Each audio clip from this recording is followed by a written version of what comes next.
શું તમને આ ફળનો વૈજ્ઞાનિક ઉપયોગ ખબર છે? હાય, મારું નામ ચેતન છે અને હું એક ગવર્મેન્ટ સ્કૂલમાં પ્રાઇમરી ટીચર તરીકે કામ કરું છું. તો આ સેતુરના ફળ છે જે તમે નાનપણમાં ચોક્કસથી ખાધા જ હશે.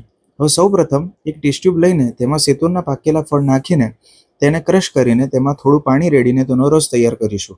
હવે એક લીંબુ લઈને તેને કાપીને એક ટેસ્ટ ટ્યુબમાં તેનો રસ કાઢીશું.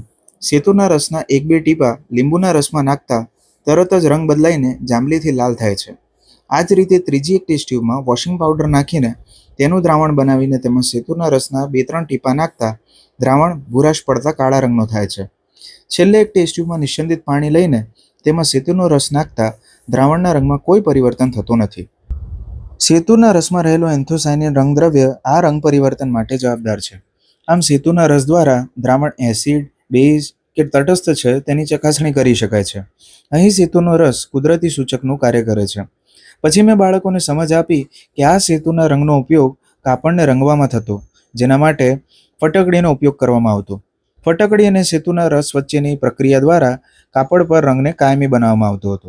જો પ્રવૃત્તિ ગમી હોય તો વિડીયોને લાઇક કરજો. આજ માટે આટલું જ. આવજો.